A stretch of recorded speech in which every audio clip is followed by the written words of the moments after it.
इस सवाल पे बढ़ेंगे, पृष्ठ तनाव की ऐसा मात्रक क्या होता है, तो इसका जो करेक्ट आंसर हो जाएगा वो क्या होगा, न्यूटन मीटर, है ना। इसका जो करेक्ट आंसर होगा क्या होगा, वो न्यूटन पर मीटर, है ना, सॉरी न्यूटन पर मीटर इसका करेक्ट आंसर होगा। ठीक है, चलिए आगे बढ़ेंगे सवाल पे। चलिए यहाँ पे एक फैक्ट और याद रख लीजिए, यहाँ पे तो न्यूटन मीटर इसका जो करेक्ट आंसर होगा ही होगा। एक फैक्ट और याद रखिएगा, इसका जो है ना, जो डायमेंशनल फार्मूला पूछा जाता है एग्जाम में, डायमेंशनल फार्मूला, ठीक है, काफ़ी बार पूछा जाता है कि इसका डायमेंशनल फार्मूला क्या होता है। तो पृष्ठ तनाव को हम कैसे लिखते हैं, इसको गामा से सूचित करते हैं और फोर्स बाय एल लिखते हैं। तो इसका जो डायमेंशनल फार्मूला होगा वो होगा m1L0T-2 होता है। ठीक है, ये रट लीजिएगा। ठीक है, यहाँ से एक चीज़ और, यहाँ पे फोर्स का भी पूछा जाता है कई बार कि फोर्स का क्या होता है डायमेंशनल फार्मूला। तो फोर्स का लिख लीजिए mLT-2। ठीक है, mLT-2। ठीक, यहाँ पे मैं अच्छा से नहीं लिखा तो मैं फिर से लिखता हूँ mLT-2। ठीक है, चलिए यहाँ पे मैं फिर से लिख देता हूँ, अच्छा से नहीं दिख रहा है यहाँ पे। F बराबर mLT-2। ठीक है, चलिए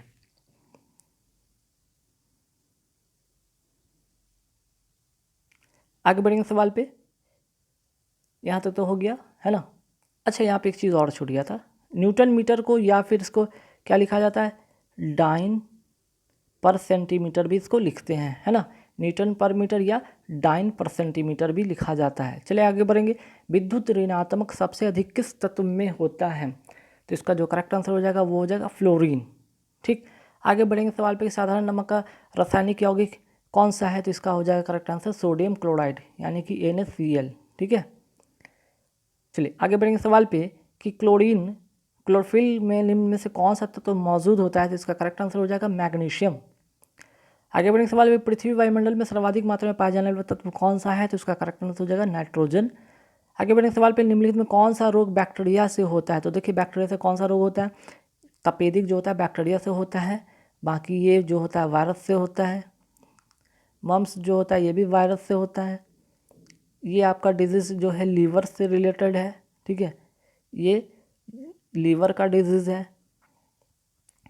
ठीक, ध्यान रखिएगा। और मम्स में होता क्या है कि ये आपका जो सैलिवरी ग्लैंड है वो स्वेलिंग हो जाता है ना। चलिए आगे बढ़ेंगे सवाल पे कि अस्मेलाइट, है ना, इसको आप इंग्लिश में लिख लीजिए, यहाँ पे मैं लिख देता हूँ अस्मेलाइट। अस्मेलाइट जो है किस धातु का अयस्क है, ये पूछा गया है। तो इसका जो करेक्ट आंसर हो जाएगा कोबाल्ट का, है ना, इसका हो जाएगा कोबाल्ट। निकल की अगर बात करें तो निकल का जो है अयस्क कौन सा, अयस्क का नाम क्या है, तो निकल का नोट करना चाहिए, नोट कर लीजिएगा, मीलेराइट। ठीक है, मीलेराइट। ठीक, और कैडमियम का अगर अयस्क लिखना चाहे तो लिख सकते हैं कि ग्रीनोकाइट। ठीक है, चलिए अब क्रोमियम तो क्रोमाइट से निकलता है। चलिए 2-4 फैक्ट आपको याद हो गए। आगे बढ़ेंगे कि जहाज के पंखा बनाने में किस मिश्र धातु का उपयोग किया जाता है, तो इसका करेक्ट आंसर हो जाएगा डेल्टा मेटल। आगे बढ़ेंगे सवाल पे, पीलिया बीमारी से शरीर में कौन सा अंग प्रभावित होता है, तो इसका जो करेक्ट आंसर होगा वो होगा लीवर। ठीक है, पीलिया यानी जॉन्डिस, जॉन्डिस में लीवर जो होता है वो इफेक्ट होता है। ठीक है, ये प्रभावित होता है। चलिए आगे बढ़ेंगे सवाल पे कि पोलियो वैक्सीन का विकास किस वैज्ञानिक ने किया था, इसका जो करेक्ट आंसर हो जाएगा A&B, मीन्स कि जॉन साल्क एवं अल्बर्ट साबिन। ठीक है, दोनों थे। आगे बढ़ेंगे सवाल पे कि मनुष्य का सौंदर्य के अध्ययन को क्या कहा जाता है, तो इसका जो करेक्ट आंसर हो जाएगा कैलोलॉजी। ठीक है, इसको इंग्लिश में लिखना चाहिए, लिख सकते हैं कैलोलॉजी। ठीक है, कैलोलॉजी। अगर आप बात करेंगे यहाँ पे ओनीरोलॉजी का, है ना, यहाँ पे ओनीरो लिखा हुआ, ओनीरोलॉजी किसका अध्ययन होता है, तो स्टडी ऑफ ड्रीम्स। ठीक है, स्टडी ऑफ ड्रीम्स की बात करें तो ओनीरोलॉजी इसको कहा जाता है। कीमोथेरेपी जो होता है कैंसर के ट्रीटमेंट के लिए होता है यूज़। ठीक है, कैंसर के ट्रीटमेंट के लिए, कैंसर ट्रीटमेंट के लिए। ठीक है, चलिए आगे बढ़ेंगे सवाल पे, लोकसभा में मंत्रिपरिषद के विरुद्ध अविश्वास प्रस्ताव को लाने के लिए न्यूनतम सदस्य की संख्या कितनी होनी चाहिए, तो इसका करेक्ट आंसर हो जाएगा 50। चलिए आगे बढ़ेंगे सवाल पे कि साख मुद्रा को अन्य किस मुद्रा के मीन्स अन्य किस नाम से जाना जाता है, साख मुद्रा को, है ना। यहाँ ये पूछा गया क्वेश्चन कि साख मुद्रा को अन्य किस नाम से जाना जाता है। तो इसका जो करेक्ट आंसर होगा वो होगा स्वर्ण मुद्रा। ठीक है, इसका जो करेक्ट आंसर होगा वो होगा स्वर्ण मुद्रा। चलिए आगे बढ़ेंगे सवाल पे। कि प्रधानमंत्री द्वारा शुरू की गई मेक इन इंडिया कब शुरुआत किया गया था। इसकी शुरुआत कब की गई थी, तो 25 सितंबर। ठीक है, और 25 सितंबर ये खास दिन इसलिए भी हो जाता है, यहाँ पे अटल बिहारी वाजपेयी एवं पंडित मदन मोहन मालवीय का जन्मदिन भी था। ठीक है ना, यहाँ पे अटल बिहारी वाजपेयी एवं पंडित मदन मोहन मालवीय जी का क्या था, जन्मदिन था। ठीक है, 25 सितंबर को। ठीक, और इसी दिन 25 सितंबर को मेक इन इंडिया जो है यहाँ पे इसकी शुरुआत हुई थी। क्लियर, यहाँ पे काफ़ी बार ये क्वेश्चन पूछा भी जाता है, इसलिए ध्यान रखिएगा। 25 सितंबर को मेक इन इंडिया का शुरुआत किया गया था, ये योजना का शुरुआत किया गया था। और एक यहाँ से एक और क्वेश्चन याद रखिए, 2014 में काफ़ी फेमस मीन्स काफ़ी इंपॉर्टेंट ये क्वेश्चन था उस समय के लिए, खासकर जब जनधन योजना आया था, है ना। और आज भी इसकी जो है विस्तार हो रहा है धीरे धीरे, जनधन योजना, है ना, गांव कस्बों में। चलिए आगे बढ़ेंगे सवाल पे कि राष्ट्रीय आपात की घोषणा राष्ट्रपति द्वारा किस अनुच्छेद के अंतर्गत किया जाता है। राष्ट्रीय आपात की घोषणा 352 अनुच्छेद के तहत किया जाता है। ठीक है, 3 तरह का जो आपात होता है, 352, 356 और 360। तो 356 में क्या होता है, राष्ट्रपति शासन होता है, लगता है इसमें। ठीक है, राष्ट्रपति शासन लगता है।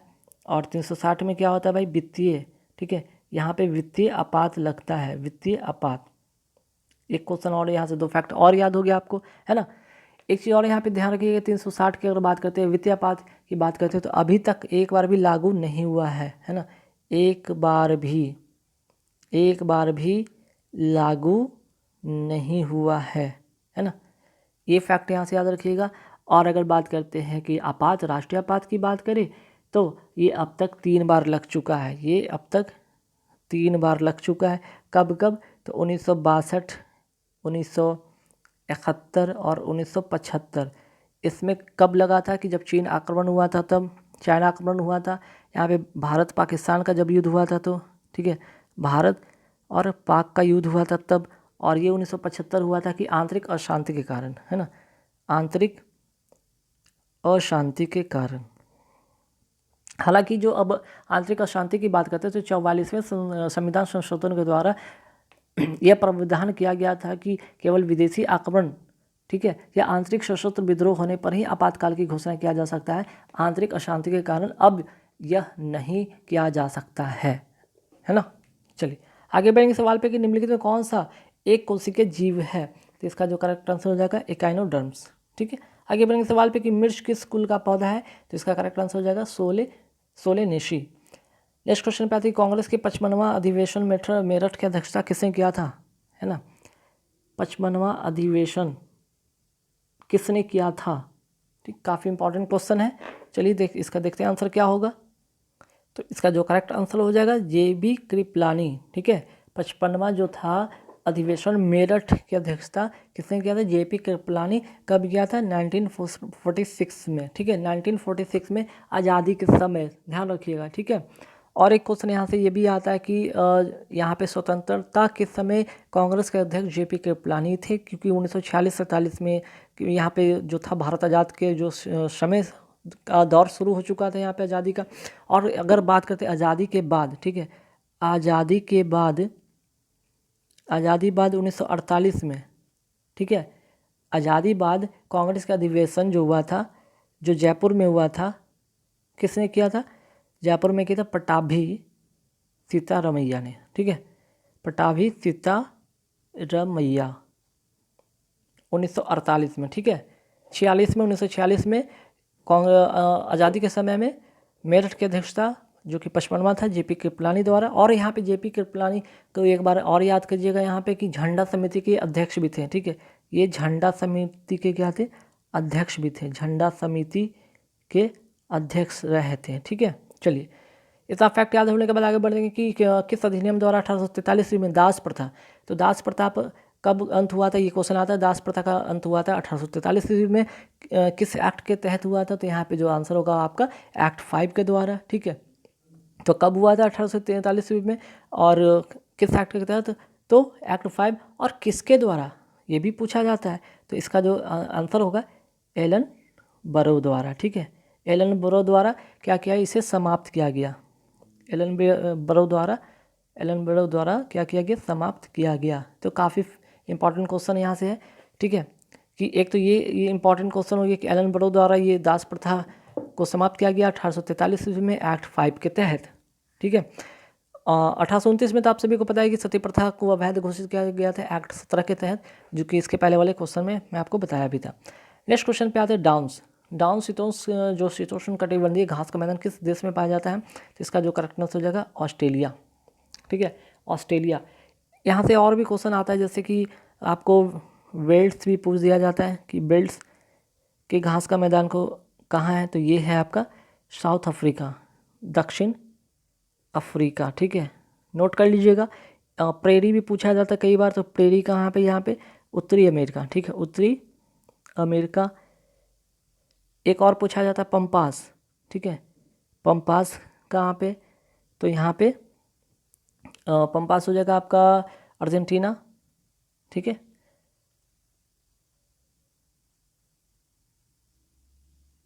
अर्जेंटीना, पंपास हो गया।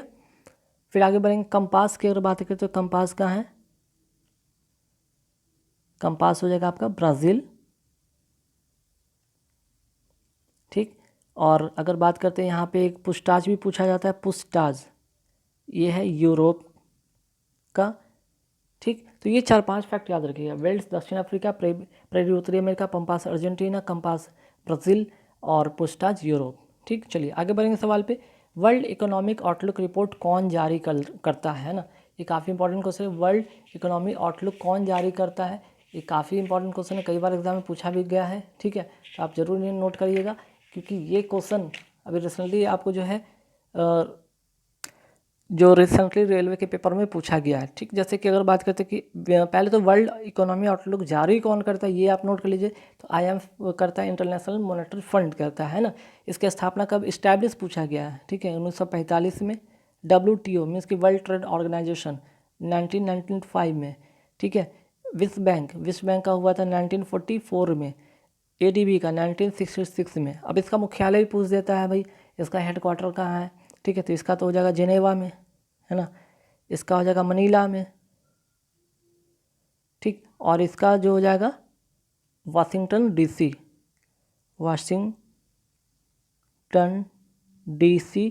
USA। और इसका भी है ना IMF का भी, दोनों का सेम हो जाएगा। चलिए आगे बढ़ेंगे सवाल पे। राज्य विधान परिषद का प्रावधान भारतीय संविधान के किस अनुच्छेद में निहित है ना। तो यहाँ पे अनुच्छेद बताना है आपको, किस अनुच्छेद के में ये वर्णित है। तो इसका जो करेक्ट आंसर हो जाएगा अनुच्छेद 169, ठीक। एक क्वेश्चन आगे बढ़ेंगे नेक्स्ट क्वेश्चन पे कि APJ अब्दुल कलाम को भारत रत्न कब प्रदान किया गया था। तो इसका जो करेक्ट आंसर हो जाएगा 1997 में, ठीक है, 1997 में। काफ़ी इंपॉर्टेंट क्वेश्चन बन जाता है, क्योंकि APJ अब्दुल कलाम को कौन नहीं जानता है, बच्चा भी जानता है। और इसलिए भी फेमस है कि इन्हें मिसाइल मैन के भी नाम से जाना जाता था, इन्हें मिसाइल मैन के नाम से जाना जाता था, है ना, ठीक। और इग्नाइटेड माइंड्स, ठीक है ना, इनके एक लिखा हुआ एक पुस्तक था क्या भाई, इग्नाइटेड माइंड्स, है ना, इग्नाइटेड माइंड्स पुस्तक इन्होंने लिखा था, क्लियर। और एक और यहाँ पे आता था क्वेश्चन कि इंडिया जो है, इंडिया 2020 मिशन, ठीक है, इंडिया 2020 मिशन भी इनकी पुस्तक है, मीन्स कि इनके लेखक हैं। इंडिया जो है 2020 मिशन के लेखक भी इन्होंने, इसका लेखक APJ अब्दुल कलाम थे, ठीक है। तो 2-3-4 फैक्ट आपको याद रखने होंगे, ठीक। तो भारत का एकमात्र वैज्ञानिक जो राष्ट्रपति भी बने 1997 में, इनको भारत रत्न प्रदान किया गया। इग्नाइटेड माइंड्स की पुस्तक इन्होंने लिखा, इंडियन विजन 2020 भी इनकी लिखी हुई पुस्तक है। चलिए आगे बढ़ेंगे सवाल पे कि माउंट एवरेस्ट को तिब्बत में किस नाम से जाना जाता है, ठीक है। तो ध्यान रखिएगा, तिब्बत की बात करें माउंट एवरेस्ट को तो कोमोलांगमा, ठीक है, क्या किस नाम से जाना जाता है? कोमोलांगमा के नाम से जाना जाता है। और अगर नेपाल में इसको किस नाम से जाना जाता है? सागर माथा के नाम से, सागर माथा के नाम से इसको जाना जाता है नेपाल में, है ना, नेपाल में। ठीक, चलिए। और माउंट एवरेस्ट की ऊंचाई आप सभी को पता है कि कितना होता है? 8,848 मीटर, है ना, ऊंचा है ये। आगे बढ़ेंगे सवाल पे कि सस्ते आभूषण बनाने के लिए किस मिश्र धातु का उपयोग किया जाता है? ठीक है, सस्ते आभूषण बनाने के लिए किस मिश्र धातु का उपयोग किया जाता है, इसको आपको बताना है आंसर यहाँ पे। चलिए, इसका जो करेक्ट आंसर हो जाएगा वो होगा डच मेटल। ठीक है, इसका जो करेक्ट आंसर होगा वो होगा डच मेटल।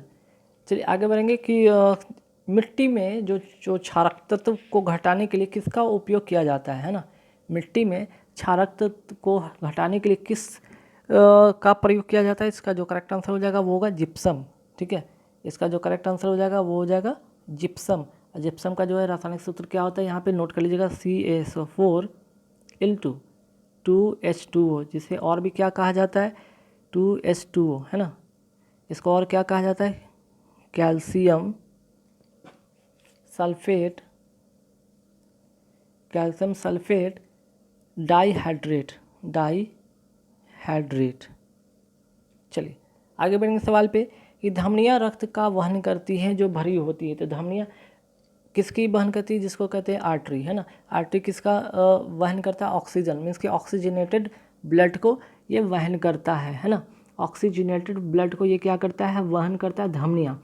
और एक यहाँ से एक और क्वेश्चन आता है, यहाँ पे तो हो गया आर्टरी की बात कर रहे थे, है ना, आर्टरी की बात कर ली। यहाँ पे एक और यहाँ इंपॉर्टेंट चीज़ बनता है कि सीरा के बारे में पूछा जाता है, जिसको कहते हैं वेन, है ना। क्या कहा जाता है? वेंस। ये क्या करता है? ये डीऑक्सीजनेटेड बल्ब, मीन्स कि अशुद्ध, कह सकते हैं अशुद्ध रक्त को ये ले जाता है, अशुद्ध रक्त को ले जाता है। और धमनियाँ क्या करता है यहाँ पे? ये करता है शुद्ध रक्त। शुद्ध रक्त में ऑक्सीजनेटेड जो होता है, ऑक्सीजनेटेड ब्लड को ले जाता है, और ये डीऑक्सीजनेटेड ब्लड को ले जाता है ना। ये क्या करता है? डीऑक्सीजनेटेड ब्लड को टिश्यू से कहाँ को, सारे टिश्यू से कहाँ को ले जाता है? ये हार्ट को ले जाता है। और ये क्या करता है? हार्ट से पूरे बॉडी में ये ले जाता है धमनियाँ, है ना। ये क्या करता है भाई? धमनियाँ, ध्यान रखिएगा, ये हार्ट टू ऑल बॉडी, है ना, हार्ट टू ऑल बॉडी। और ये क्या करता है? ये हार्ट को ले जाता है ना। ये सारे जो ये कह सकते हैं बॉडी टू हार्ट, ये बॉडी टू हार्ट को ले जाता है। ठीक है, और यहाँ से एक क्वेश्चन आता है कि जैसे कि धमनियाँ तो शुद्ध रक्त को ले जाता है, यहाँ से एक और आता है कि ठीक है, अपवाद के तौर में कौन सा होता है? तो पल्मोनरी आर्टरी होता है। ठीक है, जो कि शुद्ध रक्त नहीं, जो कि अशुद्ध रक्त ले जाता है। उसी तरह यहाँ पे एक पल्मोनरी वेंस भी होता है, जो कि अशुद्ध नहीं, शुद्ध रक्त ले जाता है। तो यहाँ से ये इस तरह के भी क्वेश्चन आते हैं। नेक्स्ट क्वेश्चन, मानव शरीर में लैंगरहैंस के आइसोलेट कहाँ पाए जाते हैं? इसका जो करेक्ट आंसर हो जाएगा वो हो जाएगा ख। तो गाइस यहाँ पे पूरे 40 क्वेश्चन। संश्लेषण की दर अधिकतम किस प्रकाश में होती है? तो सबसे ज़्यादा होगा प्रकाश संश्लेषण की दर लाल रंग में। ठीक है, लाल रंग की जो होगा प्रकाश संश्लेषण की दर अधिकतम किस प्रकाश में होती है? तो लाल रंग के प्रकाश में होती है। और सबसे कम की बात करते हैं, इसमें जो होता है ना सबसे कम होता है, बैगनी में क्या होता है? सबसे कम होता है, याद रखिएगा। आगे बढ़ेंगे सवाल पे कि वर्षा की बूंदें गोलाकार किस कारण होती है? तो इसका करेक्ट आंसर हो जाएगा पृष्ठ तनाव। ठीक है, इसका जो करेक्ट आंसर हो जाएगा वो हो जाएगा पृष्ठ तनाव के कारण जो होगा, ये हो जाएगा इसका करेक्ट आंसर कि वर्षा की बूंदें गोलाकार होती है। अब यहाँ से एक दो सवाल और जानेंगे कि पृष्ठ तनाव का जो ऐसा मात्रक क्या होता है। इसका अगर हम बात करें ऐसा मात्रक क्या होता है, तो नोट कर लीजिएगा, इसका ऐसा मात्रक होता है न्यूटन पर मीटर। न्यूटन पर मीटर। यहाँ पे एक क्वेश्चन यहाँ पे ये भी आता है। अच्छा, एक चीज़ और बहुत इंपॉर्टेंट है कि ताप बढ़ने पर पृष्ठ तनाव क्या होगा? बहुत अच्छा क्वेश्चन कि ताप बढ़ने पर, अगर ताप बढ़ेगा, ताप बढ़ने पर पृष्ठ तनाव क्या होगा? पृष्ठ तनाव क्या होगा? तो जब ताप बढ़ेगा तो पृष्ठ तनाव क्या होगा? आंसर इसका हो जाएगा कम हो जाएगा। वेरी वेरी इंपॉर्टेंट क्वेश्चन, कई बार पूछा गया है। ठीक है, और क्रांतिक ताप पर यह शून्य हो जाता है। और शून्य कब हो जाता है? शून्य हो जाता है क्रांतिक ताप पर। क्रांतिक ताप पर ये शून्य हो जाता है। तो दो यहाँ पे बातें इंपॉर्टेंट है, याद रखिएगा, ठीक है। एक तो ताप बढ़ने पर पृष्ठ तनाव क्या हो जाता है, कम होता है, दूसरा कि क्रांतिक ताप पर ये शून्य हो जाता है, ठीक। विद्युत परिपथ में क्या मापने के लिए अमीटर का प्रयोग किया जाता है, इसका करेक्ट आंसर हो जाएगा धारा, ठीक है। अब यहाँ पे एक दो क्वेश्चन और कि अमीटर को जो है किस क्रम में जोड़ा जाता है, तो इसको हमेशा श्रेणी क्रम में जोड़ा जाता है, श्रेणी क्रम में जोड़ा जाता है। पहला पॉइंट याद रखिएगा कि इसको हमेशा श्रेणी क्रम में जोड़ा जाता है। और एक आदर्श अमीटर का जो प्रतिरोध होता है क्या होता है, शून्य होता है, ठीक है। इसका जो एक क्वेश्चन यहाँ से आता है, श्रेणी क्रम में जोड़ा जाता है, जोड़ा जाता है। और आदर्श अमीटर की अगर बात करते हैं, प्रतिरोध क्या होता है, प्रतिरोध क्या होता है, शून्य हो जाता है, ठीक है। एक चीज़ यहाँ से और याद रखिएगा इंपॉर्टेंट, वोल्ट मीटर की बात करते हैं। वोल्ट मीटर इसको कैसे किस क्रम में जोड़ा जाता है, इसे समांतर क्रम में जोड़ा जाता है, इसे समांतर क्रम में जोड़ा जाता है, ठीक है। तो पहला चीज़ है समांतर क्रम में जोड़ा जाता है। और दूसरा इंपॉर्टेंट चीज़ है कि एक आदर्श वोल्ट मीटर का प्रतिरोध क्या होता है, आदर्श वोल्ट मीटर की बात करें तो इसका प्रतिरोध क्या होता है, इसका प्रतिरोध होगा अनंत होता है, ठीक है, अनंत होता है। वेरी वेरी इंपॉर्टेंट क्वेश्चन यहाँ से आपको 2 3 4 पॉइंट आपको मैंने सिखाया कि विद्युत परिपथ में क्या मापने के लिए अमीटर का प्रयोग किया जाता है, धारा को श्रेणी क्रम में जोड़ा जाता है, आदर्श अमीटर का प्रतिरोध शून्य होता है, वोल्ट मीटर की बात करते हैं समांतर क्रम में जोड़ा जाता है, और इस एक आदर्श वोल्ट मीटर का प्रतिरोध अनंत होता है। आगे बढ़ेंगे, संवेग के बदलाव की दर के समानुपाती होता है, क्या होता है, बल होता है, ठीक है, बल होता है। अच्छा यहाँ से एक क्वेश्चन और था, बल कैसी राशि है, तो ये सदिश राशि है। एक पॉइंट नोट किया, एसआई मात्रक क्या होता है इसका, एसआई मात्रक न्यूटन होता है, ठीक है, एसआई मात्रक न्यूटन होता है, ठीक है। अच्छा, न्यूटन के प्रथम नियम को क्या कहा जाता है, तो न्यूटन के प्रथम नियम को गैलीलियो का नियम या जड़त्व नियम कहा जाता है, और इसी से बल का परिभाषा निकलता है, ठीक है।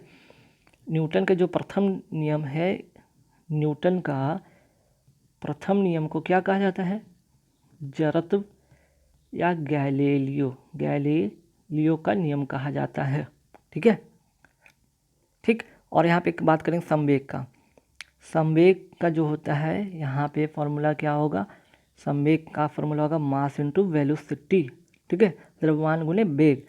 और अगर बात करते हैं कि संवेग का एसआई मात्रक क्या होता है, तो संवेग का एसआई मात्रक होता है केजी मीटर पर सेकंड, केजी मीटर पर सेकंड, ध्यान रखिएगा, काफ़ी इंपॉर्टेंट क्वेश्चन मैंने बताया आप लोगों को। चलिए आगे बढ़ेंगे सवाल पे कि मानव ग्रंथि जो शरीर का तापमान बनाए रखती है कौन सा है, वो आंसर होगा हाइपोथैलेमस, ठीक है। चलिए आगे बढ़ेंगे, संतरा में कौन सा अम्ल पाया जाता है, तो संतरा में जो अम्ल पाया जाता है वो हो जाएगा सैक्ट्रिक एसिड, सैक्ट्रिक इधर गया। तो टार्टिक एसिड किस में पाया जाता है, तो टार्टिक एसिड की बात करें तो ये इमली में पाया जाता है, ठीक है। चलिए एसिटिक एसिड किस में पाया जाता है, तो सिरका में पाया जाता है। ऑक्जेलिक एसिड किस में पाया जाता है, तो टमाटर में पाया जाता है, ठीक। चलिए सिगरेट लाइटर में कौन सी गैस का प्रयोग किया जाता है, तो इसका जो करेक्ट आंसर हो जाएगा वो होगा ब्यूटेन, ठीक है, सिगरेट में ब्यूटेन गैस का प्रयोग किया जाता है। यहाँ से एक क्वेश्चन और भी आता है कि एलपीजी में, ठीक है, एलपीजी में कौन सा गैस का प्रयोग किया जाता है, ब्यूटेन प्लस प्रोपेन, ठीक है, ब्यूटेन प्लस प्रोटेन। और एलपीजी गैस में एक चीज़ और होता है कि मिथाइल मरकप्टन होता है, ठीक है, मिथाइल कॉप्टेन, ठीक है, मिथाइल मरकप्टन का मतलब ये होता है कि इसके वजह से क्या होता है ना, गंध देता है, जिससे ये पता चलता है कि गैस का रिसाव हो रहा है कि नहीं, ठीक है। धातु में सबसे अधिक आघात वर्धनीय मीन्स कि पीट के उसको चादर की तरह बनाया जा सकता है, सबसे ज़्यादा किस में होता है, सोना में, ठीक है। आगे बढ़ेंगे सवाल पे कि हैजा के लिए उत्तरदायी कारक कौन सा है, हैजा के लिए उत्तरदायी कारक कौन सा है, इसके बाद बात करेंगे हम अभी। तो इसका जो करेक्ट आंसर हो जाएगा वो हो जाएगा बैक्टीरिया। हैजा के लिए उत्तरदायी कारक कौन है, बैक्टीरिया। और हैजा रोग किस बैक्टीरिया के कारण होता है, तो विब्रियो कॉलेरी के द्वारा, ठीक है। इस वायरस का नाम क्या है, विब्रियो कालेरी, ठीक है, विब्रियो कालेरी। ये वायरस का बैक्टीरिया का नाम है। यहाँ से क्वेश्चन आता है टाइफाइड। टाइफाइड जो होता है यहाँ से टाइफाइड, ठीक है। टाइफाइड में किस यहाँ पे बैक्टीरिया की वजह से होता है, तो साल्मोनेला टाइफी। ये किसको इन्फेक्ट करता है, आंत को इन्फेक्ट करता है, और ये बैक्टीरिया द्वारा होता है ना। किसके द्वारा होता है, ये बैक्टीरिया के द्वारा होता है। यहाँ से एक क्वेश्चन और आता है, टाइफाइड तो आपने सुन लिया, ठीक है। एक होता है काला जार, ठीक है, ये भी काफ़ी बार एग्जाम में पूछा जाता है। काला जार किस परजीवी से होता है, ये परजीवी से होता है, तो इसका होगा लिस्मेनिया डोनावानी, ठीक है। लिस्मेनिया ये परजीवी द्वारा होता है, ठीक है, ये परजीवी के द्वारा होता है, ठीक है। और काला जार किसको प्रभावित करता है, तो ये अस्थि मज्जा को, मीन्स की बोन मैरो को ये प्रभावित करता है, ठीक है। चलिए आगे बढ़ेंगे। वायुमंडल में जल वाष्प की मात्रा किससे मापी जाती है, तो आर्द्रता के रूप में मापी जाती है। नेक्स्ट है कि चॉकलेट स्वास्थ्य के लिए हानिकारक हो सकती है, क्योंकि इनमें क्या होता है, किसके कारण होता है, तो इसमें कोबाल्ट होता है। हालांकि कोबाल्ट का जो है शरीर में इसकी जो होता है बहुत ही कम मात्रा की ज़रूरत होती है। और कोबाल्ट क्या करता है, ये आरबीसी को, ठीक है, ये आरबीसी को और जो विटामिन B12 है उसके संश्लेषण हेतु इसका यूज़ किया जाता है, मीन्स कि इसका उपयोग होता है शरीर में, ठीक है। चलिए, तो यहाँ पे आपने कोबाल्ट के बारे में जान लिया कि आरबीसी का बात करें, ठीक है, आरबीसी और विटामिन B12 पर संश्लेषित करता है।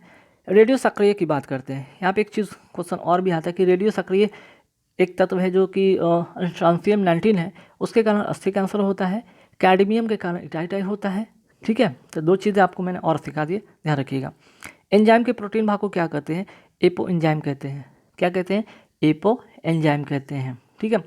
और अगर हम बात करते हैं एक चीज़ यहाँ से और इम्पॉर्टेंट चीज़ की, जो मानव में जो रक्त की भिन्न डिफरेंसेस पाया जाता है, ठीक है, ब्लड का जो डिफरेंस होता है किसके कारण होता है, उसका मुख्य कारण है आरबीसी में पाई जाने वाली ग्लाइको, ठीक है, ग्लाइकोप्रोटीन, जिससे क्या कहते हैं, जिसे एंटीजन कहते हैं ना, हाँ एंटीजन कहते हैं।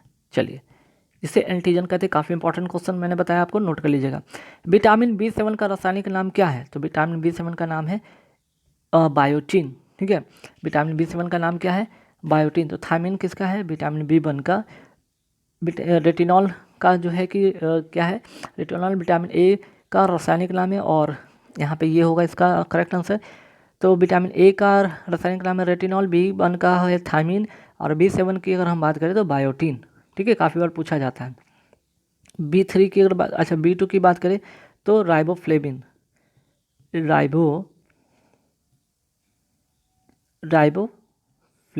ठीक है, नोट कर सकते हैं।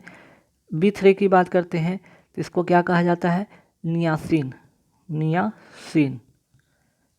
कहिए या निकोटिनेमाइड, ठीक है। तो इतना याद रखिएगा। आगे बढ़ेंगे। संसार में सबसे लंबा वृक्ष कौन सा है, तो सबसे लंबा वृक्ष है वो सिकोया, ठीक है, सबसे लंबा वृक्ष है, और ये नग्न बीजी पौधा है, ये नग्न बीजी पौधा है ये, ठीक है। चलिए आगे बढ़ेंगे सवाल पे कि विद्युत मोटर में ऊर्जा का रूपांतरण कैसे होता है, तो ये करता क्या है, विद्युत अगर मोटर की बात करते हैं ना, विद्युत मोटर की बात करें तो ऊर्जा का रूपांतरण करता है आपका विद्युत से यांत्रिक ऊर्जा में, ठीक है, विद्युत ऊर्जा से यांत्रिक ऊर्जा में, इसका करेक्ट आंसर होगा। अब आते हैं दाब की बीमारी का, यहाँ पे बीमारी पूछा क्या है ना, दाब की बीमारी। पहले यहाँ पे एक चीज़ नोट कीजिए कि दाब का, ठीक है, दाब का जो होता है फॉर्मूला क्या होता है, फोर्स बाय एरिया। अच्छा, फोर्स का एक और फोर्स का फॉर्मूला क्या होता है, मास इनटू एक्सेलरेशन। मास को क्या लिखते हैं, केजी, ठीक है, केजी हो गया, और एक्सेलरेशन का क्या लिखते हैं, मीटर पर सेकंड स्क्वायर। तो यहाँ से बना है आपका केजी के लिए क्या एम का यूज़ करेंगे, यहाँ पे हो गया, और मीटर के लिए एल का यूज़ करेंगे, और सेकंड के लिए टाइम का यूज़ करेंगे। तो चूँकि ये नीचे है, नीचे की ओर, तो ऊपर जाएगा तो T इनवर्स 2 हो जाएगा, है ना, T इनवर्स -2 हो जाएगा। तो भाई यहाँ तो फोर्स का तो पता चल गया। और यहाँ पे अगर इसको अगर इस तरह से सजाते हैं कि यहाँ पे मैं लिख देता हूँ इसको, यहाँ पे ऐसे लिखता हूँ, ठीक है। फोर्स का तो यहाँ पे ML T इनवर्स 2 हो गया, -2 हो गया, और L का तो L स्क्वायर हो जाता है। अब ये ऊपर जाएगा तो क्या बनेगा, ML -1 T -2, ये करेक्ट आंसर हो जाएगा ग। आगे बढ़ेंगे सवाल में, फ़ारेनहाइट स्केल पर न्यूनतम संभव ताप क्या होता है। तो इसका जो करेक्ट आंसर हो जाएगा वो होगा 539.4 फ़ारेनहाइट, है ना, सॉरी ये नहीं होगा, -459 कहाँ गया, यह -459.4 फ़ारेनहाइट, ठीक है। अगर हम बात करते हैं फ़ारेनहाइट का जो हिमांक बिंदु कितना होता है, फ़ारेनहाइट का जो होता है, जो सबसे कम तापमान की बात करते हैं 32 डिग्री फ़ारेनहाइट, और भाप बिंदु की बात करें तो 212 डिग्री फ़ारेनहाइट, ठीक है। ये हो गया आपका हिमांक बिंदु, ये हो गया भाप बिंदु, ठीक है। चलिए आगे बढ़ेंगे सवाल पे कि डायोड बल्ब का खोजकर्ता कौन है। तो इसका जो करेक्ट आंसर हो जाएगा JS फ्लेमिंग, ठीक है। डायोड बल्ब के जो खोजकर्ता है JS फ्लेमिंग। और LD फॉरेस्ट की बात करते हैं तो ये किस बल्ब का आविष्कार किया था इन्होंने, ट्रायोड बल्ब का, ठीक है। थोड़ा सा अंतर है, नाम में समानता तो मिलता है लेकिन थोड़ा अंतर है, ट्रायोड बल्ब, ठीक है। मार्कोनी की बात करते थे, रेडियो का आविष्कार इन्होंने किया था। चलिए शराब का pH मान कितना होता है। तो शराब का pH मान होता है 2.8। तो 2.4 किसका होता है भाई pH मान, ये होता है सिरका का, ठीक है, ये होता है सिरका का। 2.2 किसका होता है, तो ये होता है नींबू का, ठीक। 2.6 का यहाँ पे कोई किसी का नहीं है, यहाँ पे है। तो जो एग्जाम में पूछा जैसे सिरका पूछ दिया जाता है, नींबू पूछ दिया जाता है, आपका शराब पूछ दिया जाता है। अच्छा रक्त का भी पूछा जाता है, तो रक्त का क्या होता है 7 से लेकर 7.0 से लेकर कितना होता है 7.8 तक होता है। तो कई बार एग्जाम में 7.4 अगर पूछ दिया जाता है, आप इसे टिक करेंगे 7.4, ठीक है। मूत्र की बात करते हैं, मूत्र का pH मान कितना होता है 6 होता है। दूध का pH मान कितना होता है 6.4 होता है। तो ये सब याद कर लेगा, एडिशन आपको इन्फॉर्मेशन में दे रहा हूँ। एप्सन का सूत्र बताना है, एप्सम 11 का सूत्र बताना है। तो उसका जो करेक्ट आंसर हो जाएगा MgSO4 × 7 H2O,